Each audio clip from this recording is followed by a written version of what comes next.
Welcome to R4U channel for the German epic periodic mystery science fiction television series जिसका नाम है 1899। इस series के एक्टिंग, डायरेक्शन, सिनेमेटोग्राफी और एक्टिंग के लिए ज्यादातर क्रिटिक से पॉजिटिव रिव्यूज मिले हैं। काफी लोगों ने इसे एक स्लो पेसिंग की वजह से क्रिटिसाइज भी किया है।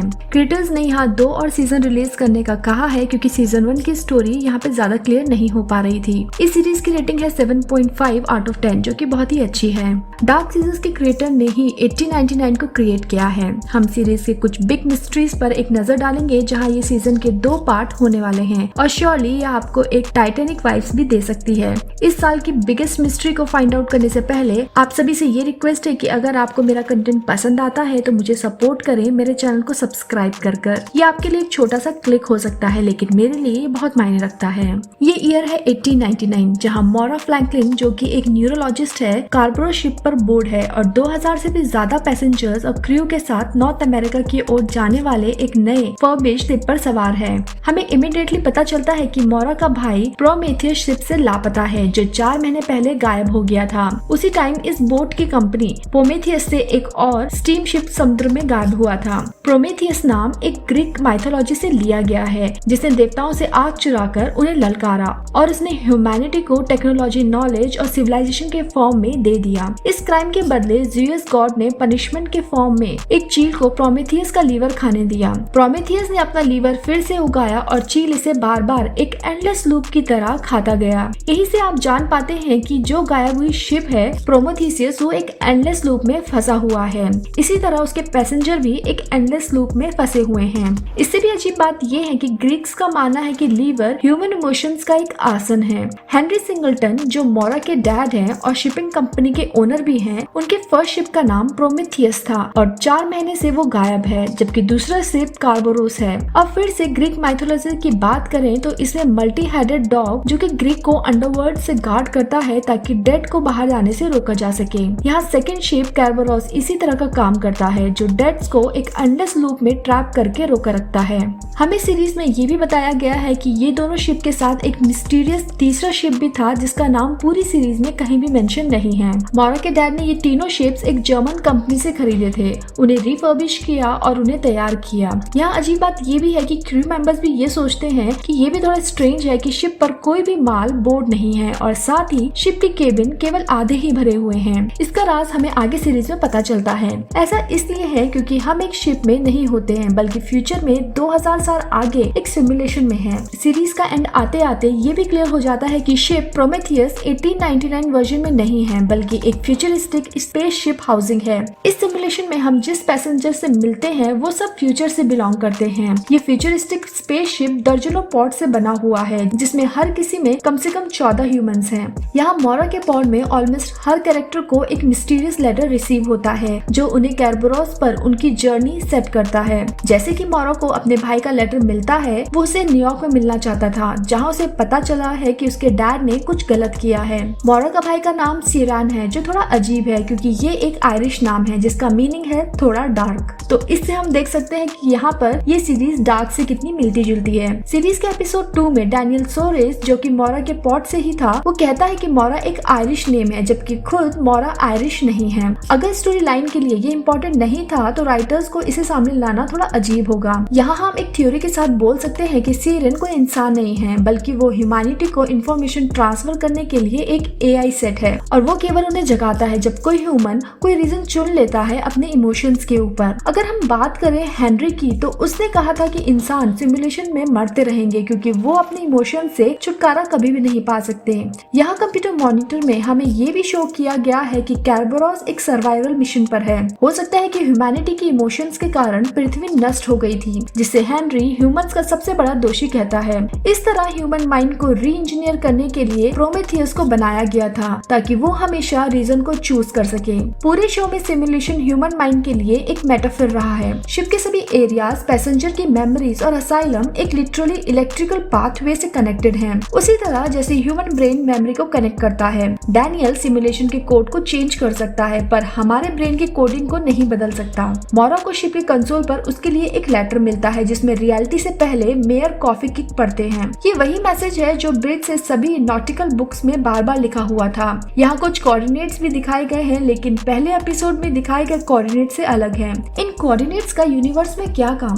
इस मैसेज में 19 अक्टूबर 1919 की डेट भी मेंशन है जो 1899 में लॉरा के उठने से ठीक 200 साल बाद की है। हमें सीरन से एक मैसेज भी मिलता है जिसमें कहा गया था कि रियलिटी में उनका स्वागत है। अब ये बड़े टॉपिक की ओर लेकर जा सकता है कि यहाँ पर रियल क्या है। एपिसोड 7 में डैनियल प्लेटो केव एलिगेरी को मेंशन करता है जिसका मतलब है कि अगर आप खुद को एक गुफा में पिक्चर करें और दीवार पर शैडो को नाचते हुए देखें तो आप इन शैडोज को रियल मान सकते हैं क्योंकि आप इन्हें ठीक अपने सामने देख रहे हैं, जबकि रियलिटी में आपके पीछे इन शैडो को कोई प्रोजेक्ट कर रहा है। इसका मतलब ये है कि यहाँ हर कोई जो एक्सपीरियंस कर रहा है वो प्रोजेक्शन या सिमुलेशन तो नहीं है। इससे भी यह सवाल उठ जाता है कि क्या स्पेस में होने वाले इवेंट्स रियल भी हैं? क्या ये सिमुलेशन के अंदर एक और सिमुलेशन है? इस टाइम हम श्योरली ये भी नहीं कह सकते।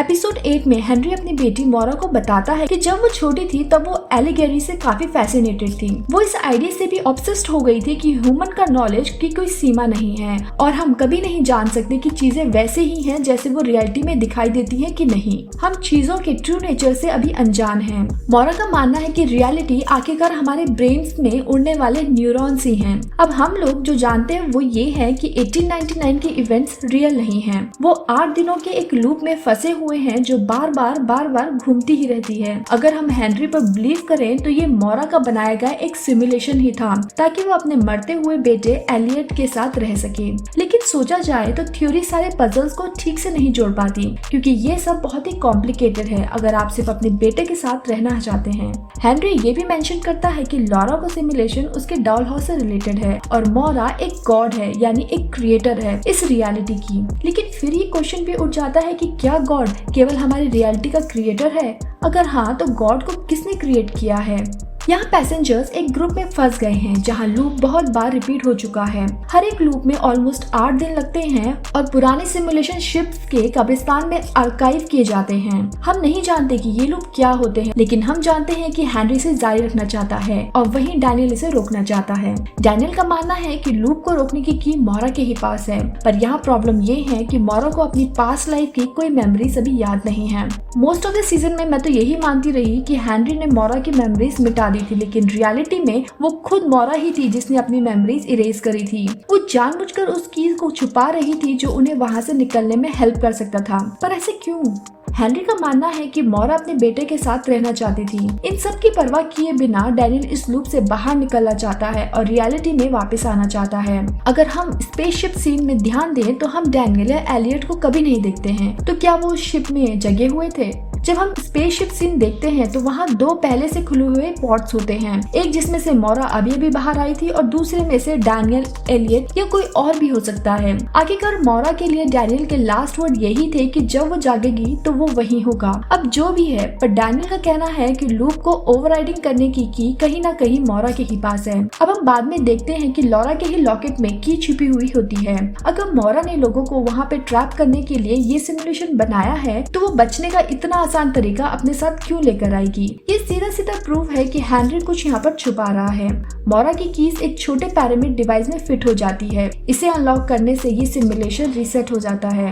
यही कारण है कि हेनरी इतनी बेताबी से एलियट को ढूंढना चाहता है क्योंकि उसके पास वो पैरामिड था। डिवाइस सिमुलेशन के अंदर टाइम को मैनिपुलेट भी कर सकता है। तो ऐसे में एपिसोड 5 में दिखाया गया है कि कैसे एलियट ने अपनी मॉम को गोली लगने से रोका था इस पैरामिड को यूज कर। एक बड़ा पैरामिड डैनियल और मोरा के लिए घर के फॉर्म में भी वर्क करता है। शायद इसीलिए उसने इसे ओवरराइड डिवाइस के फॉर्म में चुना है। यहाँ हेनरी सक्सेसफुली एलियट से डिवाइस चुरा लेता है लेकिन जब वो की का यूज करता है तो ये काम नहीं करती क्योंकि डैनियल ने इस सिमुलेशन के कोड में मैनिपुलेट कर लिया था ताकि की अब उस पैरामिड के लिए काम ना करे बल्कि उसने एक नया की क्रिएट किया था और एक नए पैरामिड के लिए उसकी वेडिंग रिंग एज अ की बनती है।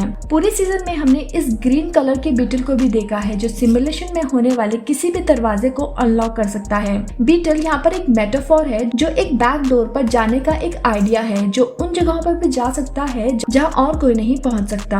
एपिसोड 8 में हम बीटल के ओरिजिन के बारे में भी जानते हैं, जहाँ एलियट ने इसे खोजा था और इसे रखना चाहता था, लेकिन उसकी मॉम का कहना था कि वो इस तरह जेल में नहीं ट्रैप होना चाहती, जबकि खुद मोरा ने सिमुलेशन में पैसेंजर्स को एज अ प्रिजनर ट्रैप करके रखा हुआ था, लेकिन वो कहती है कि वो हमेशा एलियट और उसके डैड के साथ रहेगी। इसी तरह डार्क के क्रिएटर्स टाइम ट्रेवल के साथ खेलना पसंद करते हैं। मुझे शक है कि हम सीजन 2 में अडल्ट एलियट को देख सकते हैं जो शायद जानता होगा कि वो स्पेस में है और साथ ही एक सिमुलेशन में भी। अगर ऐसा है तो एलियट और डैनियल यहाँ बूढ़े हो जाएंगे जबकि मोरा वैसे ही रहेगी। अगर पैसेंजर्स के टर्म में बात करें तो एपिसोड 8 में हम जान पाते हैं कि वो सभी यहाँ किसी न किसी रीजन से हैं। उनमें से हर एक के पास किसी न किसी तरह का इमोशनल ट्रॉमा है जिससे वो भाग रहे हैं। इन पैसेंजर्स में से कुछ में यहाँ मैं कवर कर सकती हूँ, जैसे कि लिंग ई जो ओलेक्स के ट्रॉमा पर स्टम्बल्स हो जाती है और जहाँ हम देखते हैं कि बर्फ में खून के साथ हम न्यूयॉर्क के पोस्ट कार्ड को भी दिखाया गया है जो ओलेक्स का ही था। ये वही न्यूयॉर्क पोस्ट कार्ड है जिसे वो अपने साथ लेके आया था।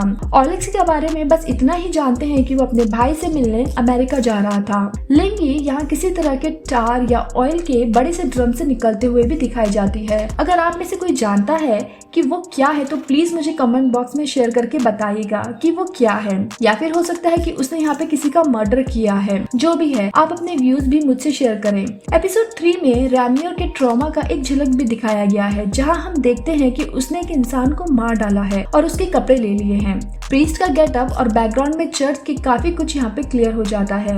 रेमिरो का एक लवर भी है एंजल जो इन सब में किसी न किसी तरह शामिल है। हम एंजल की पीठ में गहरे निशानों को भी देख सकते हैं, लेकिन इसको क्लियरली यहाँ समझाया नहीं गया है। शायद सीजन 2 में इसके बारे में और कुछ पता चले। अब लास्ट जिसे मैं कवर करूंगी वो है हेनरी। अगर वो रियली में मोरा का डैड है तो वो ब्रेन को समझने में इंटरेस्टेड रखने वाला इंसान है। वो ब्रेन को रिपेयर करने में ऑब्सेस्ड लगता है। अपनी वाइफ के मेंटल हेल्थ बिगड़ने के बाद उसने अपने बच्चों को इसके लिए जिम्मेदार बताया था। हम ये भी जानते हैं कि वो मोरा को अपने सिमुलेशन में हमेशा के लिए रखना चाहता है, पर हेनरी यहाँ विलन नहीं है क्योंकि डैनियल ने मोरा को वार्न किया था कि यहाँ पूरी बात उसकी इमेजिनेशन से काफी बड़ी हो सकती है। 1899 की सीजन 2 की डेट अभी तक आई नहीं है, लेकिन मुझे पूरा होप है कि ये जल्दी रिलीज हो जाएगा क्योंकि मुझे अभी भी बहुत सारे क्वेश्चंस के आंसर यहाँ पर चाहिए। अगर ऐसा कुछ है जो मैंने इस वीडियो में इंक्लूड नहीं किया है तो मुझे कमेंट बॉक्स में बताइएगा। और 1899 सीजन 1 के बारे में आपकी क्या राय है कमेंट बॉक्स में मेंशन करके जरूर शेयर करिएगा। आपको चैनल का कंटेंट पसंद है तो लाइक और शेयर करना ना भूलें और सब्सक्राइब करें अगर आपने अभी तक नहीं किया है तो।